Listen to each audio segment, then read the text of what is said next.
de planeación y operaciones de Grupo ET. Ya también nos acompaña Osvaldo Sosa, él es nuestro líder de infraestructura. Bueno, pues vamos a dar inicio a este webinar. En este webinar queremos tratar qué es un plan de continuidad de negocio, cómo se construye este plan de continuidad de negocio, cuáles son los puntos claves y los beneficios que tiene un plan de continuidad de negocio, ya que es un tema importante y clave para el mantenimiento y la continuidad de la operación, de las operaciones y de la arquitectura de gestión empresarial. Entonces, vamos a iniciar. Vamos a empezar primero como con unas preguntas para hacer una introducción. Entonces, no sé si todos los acá presentes nos hemos preguntado cuál sería el impacto en nuestra empresa si los servicios o procesos dejaran de funcionar, qué ocurriría en caso de perder los clientes, cuál sería ese impacto financiero por tener a los funcionarios de sus empresas inactivos durante una contingencia, cómo afectaría esta contingencia desde el punto de vista legal. Entonces, estos escenarios que les menciono y muchos otros que se nos pueden presentar, los debemos prevenir, se deben prever para tener una idea de la magnitud del daño que se puede sufrir y cuáles son los procedimientos a ejecutar al momento de una interrupción del servicio para poder minimizarlos. De esta manera, por eso vamos a brindar este webinar para conocer en qué consiste, qué es un plan de continuidad de negocio, cuáles son los pasos que se deben cumplir durante su creación, cuál es su relevancia y sus beneficios. ¿Listo? Entonces, vamos a continuar. Primero, conocer qué es un plan de continuidad de negocio. Muchas veces hemos escuchado plan de continuidad de negocio, lo hemos escuchado constantemente, más ahora con esta era de tantos ataques cibernéticos que se han presentado, ciberataques. Entonces, ¿qué es el plan de continuidad de negocio o Business Continuity Planning, en BCP por sus siglas en inglés? Es un documento que describe los procesos y sistemas de las empresas y sus posibles fallas y cómo atenderlas. Que incluye también este plan de continuidad de negocio, incluye unos planes de contingencia para los problemas que puedan presentarse en diferentes ámbitos de la compañía, de la empresa, bien sea por ciberataques, desastres naturales o cualquier error que pueda poner en riesgo su correcto funcionamiento. ¿Listo? Entonces es importante que todos conozcamos o sepamos qué es un plan de continuidad de negocio. Acá le voy a dar la palabra a mi compañero Osvaldo Sosa, nuestro líder de infraestructura, quien nos va a explicar, vamos a explicarles y a socializarles esos pasos para definir un plan de continuidad de negocios. Osvaldo, te doy la palabra. Vale, muchísimas gracias. Buenas tardes para todos. Sí, bueno, entonces vamos a empezar con pues definir cuáles van a ser esos pasos para poder generar un plan de contingencia. Inicialmente, bueno, tenemos como paso número 1 el análisis que se debe hacer sobre la empresa, todo lo que nos permite a nosotros poder identificar cuáles son los procesos críticos, cuáles son esas eh, partes de la operación que si llegasen a ser afectadas, pues pueden llegar a tener un gran impacto, un gran daño sobre nuestra operación y sobre nuestra empresa.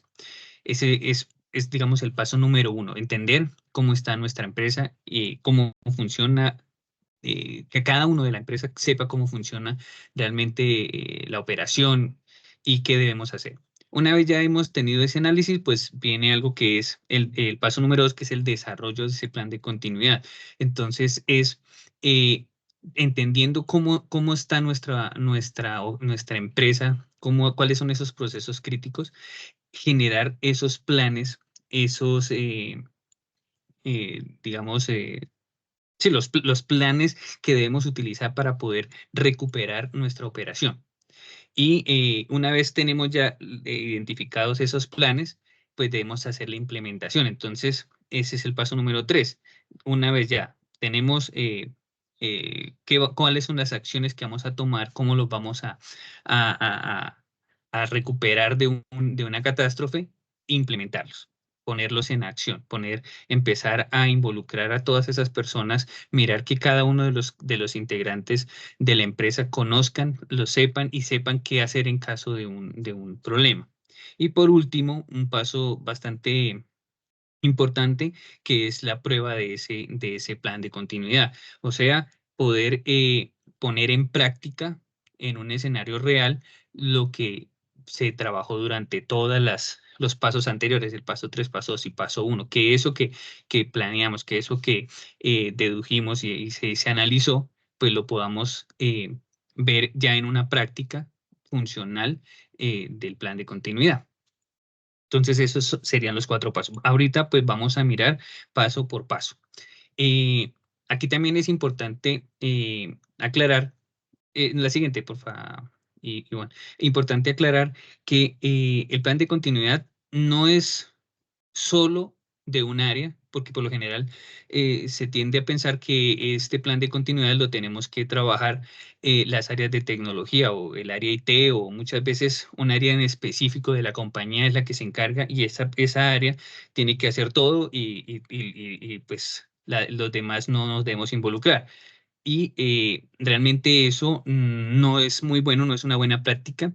En un plan de continuidad debemos involucrar a toda la compañía. Todos debemos estar conscientes pues, de los riesgos y la forma como los vamos a mitigar. Entonces, desde la gerencia hacia abajo, todos debemos estar empapados sobre lo que es el plan de continuidad, cómo nosotros interactuamos o trabajamos en ese plan de continuidad, eh, qué partecita nos toca a nosotros trabajar para que ese plan de continuidad funcione. Entonces, en el paso número 1, debemos hacer un análisis interno de la compañía.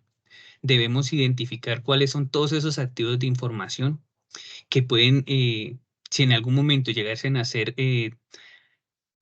afectados, puedan llegar a dañar nuestra operación, puedan ser factores de que la empresa no pueda continuar con sus labores normales. Entonces, debemos identificar esos activos de información, analizar y buscar esos riesgos que pueden estar asociados a cada uno de esos activos. Entonces, en este punto, pues es importante ir área por área, investigar por cada una de las áreas funcionales de la empresa y entender qué riesgos en cada una de esas áreas se puedan llegar a presentar, qué vulnerabilidades se puedan tener en esas áreas y cómo nosotros las vamos a poder mitigar. Se debe hacer, una vez identificado todo esto, pues se deben hacer esos análisis de los riesgos, evaluar las amenazas una a una y poder entender si esa amenaza llegase a ser a llegarse a explotar o que se puedan, la puedan a llegarse a materializar, qué tanto nos puede llegar a impactar esa amenaza. Entonces debemos hacer un análisis por reputación, o sea, la reputación de la empresa, si esa amenaza se hace real, qué tanto nos puede impactar reputacionalmente, qué tanto nos puede impactar de manera financiera y qué tanto nos puede afectar de manera jurídica. Y teniendo ya en cuenta todos estos puntos, se debe hacer lo que se llama un BIA, el análisis de impacto en el negocio, o en inglés Business Impact Analysis, que nos permite poder generar o entender qué tan rápido yo debo recuperar o recuperar la operación. Entonces aquí se presentarían dos términos bastante importantes en el análisis de continuidad de negocio, que es el RTO y el RPO. Entonces debo hacer de este análisis del BIA, yo debo poder definir cuáles van a ser mis tiempos de recuperación de la operación y cuáles van a ser mis tiempos de pérdida de información, qué tanto yo puedo tolerar tener la operación tanto tiempo caída, o qué tanta información puedo yo llegar a perder o me puedo eh, aceptar pérdida de información. Entonces, estos análisis de los tiempos pues salen precisamente del BIA. También en el paso 1 se deben identificar pues esas dependencias críticas, ¿sí? O sea, realmente cuál es el área que si llega a ser afectada, definitivamente la empresa no va a poder funcionar. Y ahí es donde debemos enfocar toda nuestra energía, todo nuestro esfuerzo para que esa operación se pueda recuperar lo más pronto posible. En el paso 2. El paso 2, pues se basa directamente sobre el vía. Cuando ya yo ya he hecho todo ese análisis, ya reconozco bien cómo funciona nuestra operación, cuáles son las partes fundamentales, críticas, que si llegan a fallar, yo debo recuperar, teniendo ya todo ese análisis, las matrices de riesgo, los mapas de calor de esos riesgos y de esas vulnerabilidades. Entonces, en ese punto empezamos a analizar por áreas o por el área crítica, qué acciones o qué debo yo hacer para que ese impacto sea el menor y yo me pueda recuperar. Entonces, aquí en este punto, en el paso 2, hacemos todo ese búsqueda de cómo nos vamos a recuperar, cómo vamos a poder levantar esa operación. Entonces acá pues se manejan tres aspectos importantes, que son la recuperación de los entornos de los sistemas. Entonces aquí pues debemos tener en cuenta todas las herramientas de sistema, no sé, el correo. Si mi empresa, para mi empresa el correo es supremamente importante, entonces mirar cómo se debe recuperar ese correo. O si hay servidores, hay aplicaciones que pues de la cual dependa mi operación, ponerle la forma de recuperarla lo más pronto posible. Entonces acá miramos todos los sistemas que se deben recuperar. Procesamientos técnicos. Entonces aquí nosotros tenemos que hacer o referirnos a esas acciones que debemos nosotros hacer por cada una de las personas que trabajan en la compañía y que tienen una labor dentro de este Business Continuity Plan. Que cada uno entendamos cuál va a ser nuestro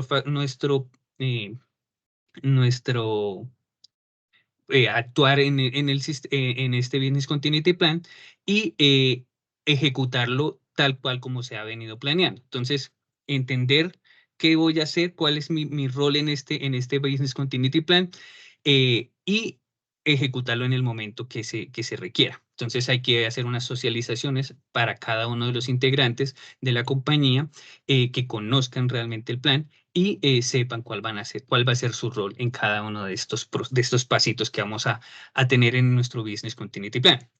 El plan de crisis, bueno, contiene pues las decisiones. ¿Quién debe tomar la decisión en el caso de tener un incidente de seguridad o un ataque a nuestro sistema? Entonces, pues debe haber una sala crisis, debe haber unas personas que deben hacer ese análisis previo, ese análisis en el momento de un ataque y poder empezar a disparar cada una de las acciones que se tienen que hacer durante ese Business Continuity Plan o BCP. Entonces, aquí debemos tener muy claro quiénes van a disparar cada una de esas acciones. Por eso debe haber algo que se llama un sala crisis, en donde están pues las personas que tienen la toma de decisiones para poder ejecutar este plan. En el paso número 3, pues empezamos ya a poner en práctica todo esto. Ya pasamos de hacer las planificaciones, de tenerlo en un papel y ponerlo ya en práctica. Empezamos a que cada uno de nosotros tengamos esas acciones que debemos ejecutar. Entonces, en cada una de las áreas, las personas van a tener que empezar a trabajar con relación a su labor dentro de ese Business Continuity Plan, tener la información. Por ejemplo, si se necesita tener las contraseñas para entrar a un sistema, entonces debe tenerlas documentadas, debe tener unos documentos en donde se relacionen cada una de esas informaciones necesarias para poder avanzar en el tema pues, que le corresponda a cada uno de nosotros dentro del Business Continuity Plan. Ahí debemos tener organizada toda nuestra información, los contactos, y tenerlo ya listo en caso de una emergencia, poderlo correr. El objetivo también es pues, detectar, en este punto también es poder detectar qué nos hizo falta, porque cuando uno lo está planeando, aunque trata de abarcar lo más que se pueda de la información al respecto pues, de las amenazas, puede pasar que algo se nos pase. Entonces, aquí lo que necesitamos nosotros es empezar a calibrar el business continuity y tratar de remediar o colocar los puntos que nos hagan falta. Entonces, en este paso, no solo lo implementamos, sino que también empezamos a hacer las pruebas. Y de aquí partimos al paso número 4, que es realizar una prueba de ese Business Continuity Plan. O sea, ya todo lo demás lo recorrimos, va bien. Sin embargo, debemos hacer una prueba real de ese plan de continuidad. Las pruebas, por lo general, se recomiendan hacerla al menos una al año. Hay que hacer una al año. Si se puede hacer más, pues mucho mejor. Pero al menos una al año sí se debe realizar, en donde se debe probar la parte crítica o la operación crítica. Por ejemplo, en el caso nuestro, pueden ser nuestros servidores. Entonces, un servidor core, un servidor pues, que sea fuerte en la operación, se debe tratar de hacer una caída simulada, hacer una recuperación, bueno, hacer todo el proceso de lo que se planteó que se iba a hacer y medir los tiempos en los que se van desarrollando esa